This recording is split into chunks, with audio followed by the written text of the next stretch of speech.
So talking about money over happiness, and it's obviously like one of those topics I know a lot of people are, whether they're starting their own business or they're looking to make money. And a lot of times if I'm talking to somebody, I always ask them a why. Somebody's told me the other day, hey, man, if I can just make six figures, I want to make $100,000 a year. And the question that I asked after that was, why? What makes you say you want to make $100,000? It's not a bad goal. I mean, I'm still striving to make more money every day. But why are you doing it? And he almost just said, well, I just feel like I wouldn't have to worry about, if I want to travel, I could travel. If I wanted to, buy something, I don't have to worry about having that money. I said, okay, that's awesome. And then what would be next? I don't know. I feel like I would be okay if I had $100,000. I feel like I would be happier.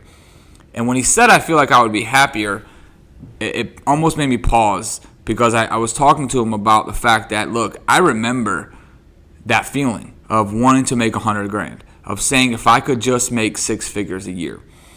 So everything I started to do was just to make $100,000. And how fast can I do it? Well, I started making short-term decisions. I started making decisions that helped me get the money right away. And I found no happiness, number one, in that. I don't care how good I was at sales or at dealing with people. I wasn't my authentic self because I was only doing it for the money.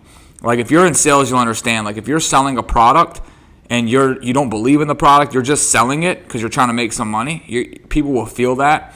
Sales is just a transfer of belief from you to another person. And that's the same thing no matter what you're doing. If you're starting a business, if you're selling something to a customer, if you're at work and you're a salesman. If you're just doing it because you're doing it for the money, customers will not feel that same energy as if, like, look, I do this because I love it and I enjoy it. So then I started saying, you know what, look, I want to make $100,000, but I understand it's also a process. The other thing I wanted to do was build a business that generated $100,000 a year for me. And then I started thinking differently. I started thinking about, okay, well, how do I do that? Well, I got to build a business. I got to build a team. I got to market. I got a brand. I was thinking long term. And it's funny because once you start making the long-term decisions, I feel like for me at least, I got the $100,000 before I expected, because I wasn't making short-term decisions. When I was dealing with a customer, it wasn't just about, hey, I'm thinking about the money. It was, look, I want you to be my customer because if we do a good job, you'll start referring us. Maybe you'll post a review on Google. When I hired people on my team, I wasn't always just thinking, hey, look, I have this business because I'm trying to make $100,000 a year. And if I hire you, I'm not going to make. I had to make a lot of decisions that I actually ended up making less money. Because when you hire somebody in a business, they should be replacing you, which means you should be doing something else. I did not see that ROI right away. When I first hired my salesman, I had to go out there and start building the business side of everything, making relationships with manufacturers and doing stuff like that for our suppliers. And then I hired an assistant. She replaced what I was doing. She would collect payments. Well, then I'm paying her every week. So my job now is I got to go generate more money. And I'm building this long term. The other example that I wanted to use, and it's actually like a recent one that I'm going through right now, is the coaching industry. I want to bring value to people. I want to help people, whether it's in recovery in their personal life situations, to help them give a different perspective. I was just blessed with the opportunities that I had and the struggles that I went through, that I overcame them. But it's given me this perspective on life that I feel like it is very different. It is, some people can relate to it, maybe some people don't. But I do believe I can provide value because of the experiences I have. Living in prison and waking up every day, almost hopeless, just waiting for this time to go by and passing by, you reflect a lot. And so now that I come home, God has given me this perspective on life today that's very different. And that's why I just want to share it with as many people as possible and help them get through their days. I do it in my daily life, whether it's with my employees, people at church, my own family, friends that I have. And that's what I love. I enjoy it. So I just want to continue to do it. So what I did was I stepped into the coaching space because I thought, okay, well, this is kind of cool. People are reaching out and they're looking for either a business coach or a life coach, and I can do that. And then, of course, you got to get to the place where you're charging them money. And now for me, at first, I think I struggled with that. And I think the first reason I struggled with it because I didn't know if it was worth what they were paying. So it automatically made me think differently.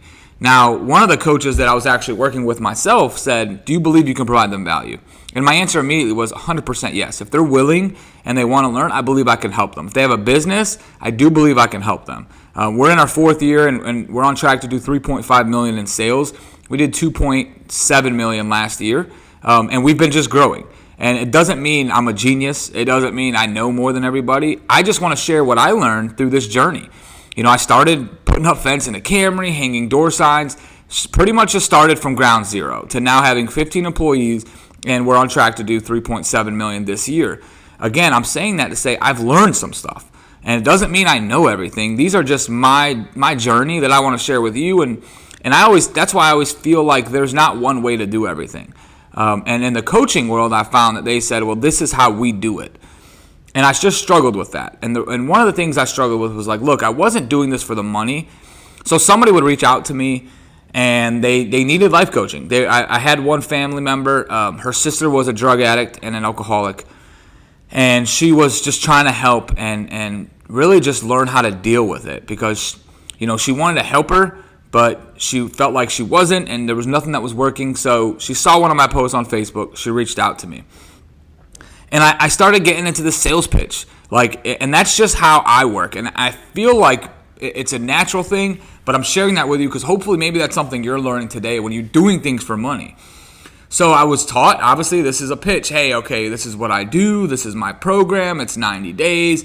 It's $2,500. I talk to you once a week.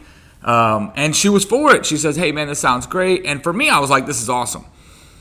And then, she called me one day, and she wanted to chat. And she's like, look, I don't know if I'm allowed to talk to you. I know I haven't paid you yet, but, we had something that happened yesterday. So I chatted with her, and I got on a Zoom call with her and her sister. It's not the non-alcoholic sister. It was another sister. And I guess the alcoholic sister came home, and she was just belligerent. She was causing problems. They kicked her out. And she reached out to me immediately because she felt like she had nobody else. And I chatted with her. I was helping her. I was just talking to her and brought some value of just, sharing with her my experience as being that alcoholic where you couldn't tell me anything at the time. It didn't matter. I was going to do what I wanted to do. You can't change it. Love and support her. We had a great conversation, and I did feel like I helped her at the end. And that's why I do it, because I helped her. And now in the coaching world, that was the wrong thing to do because I should have got her credit card. And that's when things became transactional. So I struggled with it, and now I've decided I'm stepping away. I don't want to do it for the money. Look, I make great money putting up fence.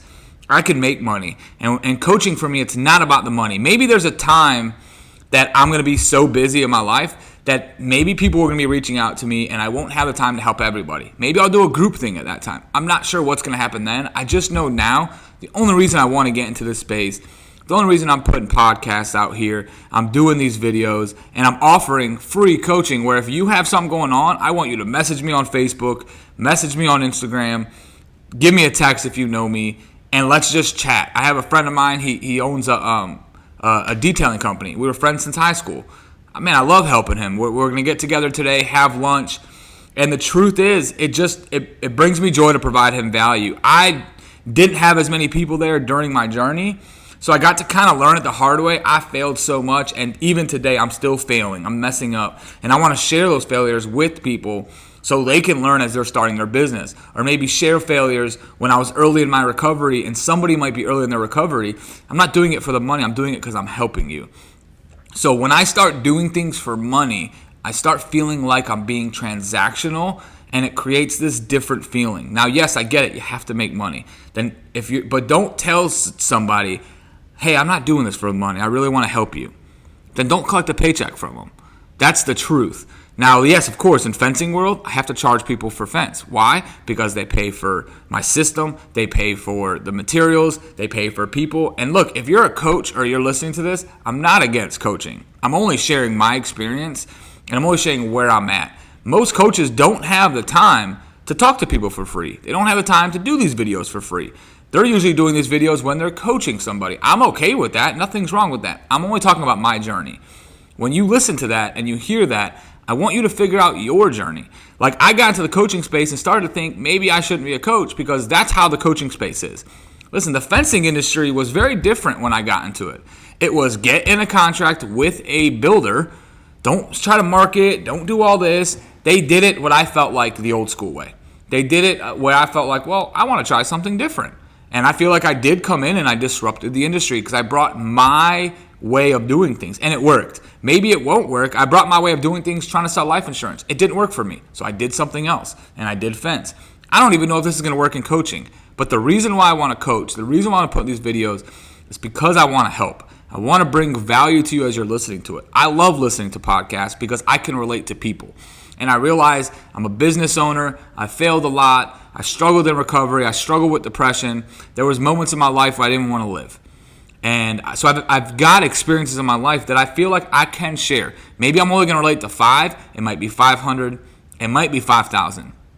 But I know if I don't start, I'm not going to help anybody. And when I start treating it like a business, I'm wired like a business person. So I started feeling like I'm doing things for money. And I'll be honest with you, I'm a lot happier. I'm doing this a lot better now. I'm putting out more videos. I'm doing more things because I'm not doing it for money. I'm doing it because I actually love it. So I want you to really reflect on what you're doing right now that you're feeling like I'm doing this for the money. And again, if you know how to make money and you're a business owner, you're an entrepreneur, you know how to make money, then it shouldn't be about the money. If you do something that you love to do. Again, the example I was using of my buddy of mine who he worked at Bank of America for 7 years. If he's listening to this, he knows exactly who I'm talking about. And I met with him, and our families got together. We were sitting on the beach, and this was during the summertime of last year, which is 2021.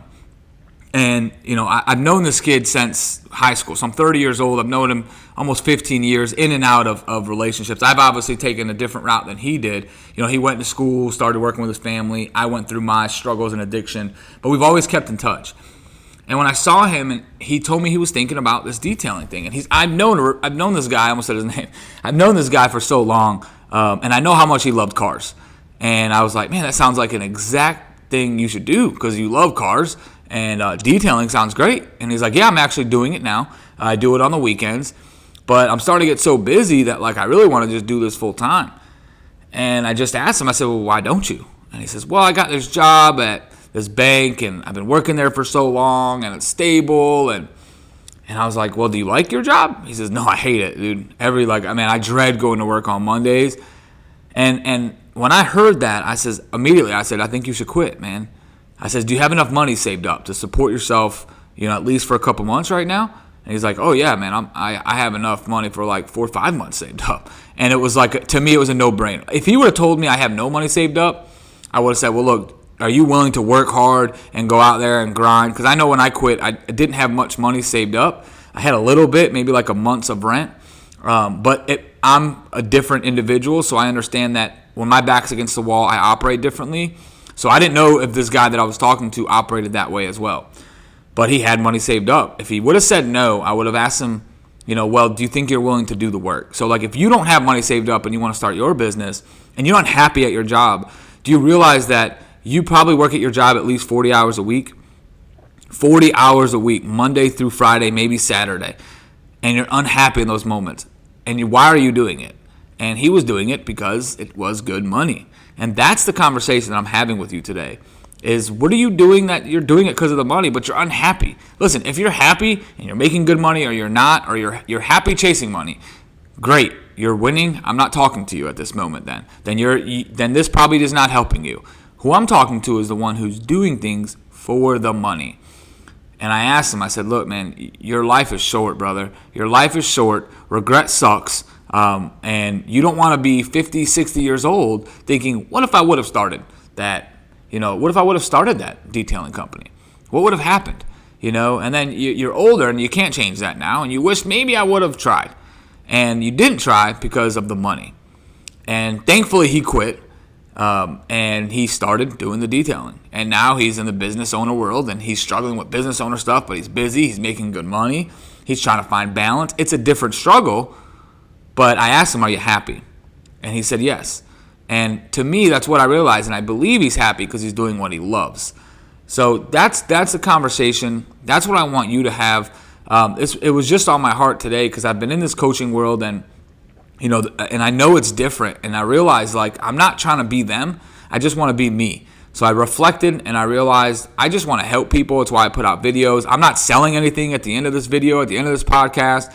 You know, when I tell you, hey, look, reach out to me on Facebook. Right now, I'm blessed with the time. My business is operating well. I put myself in it because I love it, but I can have time and I can create more time. And guess what? If there's 10, 15 people and I don't have time to coach all of them one-on-one, then I might do some group calls. I don't know what I'm going to do, but now I have the time. So I'm not going to sell anything. This is just truly to bring you value, and I hope it does. If it does, please share this podcast because I want more people to hear it. Again, I'm not selling anything. I'll never run ads. This is not to make money. I know how to make money. I can go out there and sell a couple more fence jobs to make some money. I'm doing this to truly bring more value and help more people. So share this with somebody. If you're watching this video, like it, comment it, share it with someone, tag somebody that you think needs to hear this. I love you. Go out there and crush it. Thanks for letting me share.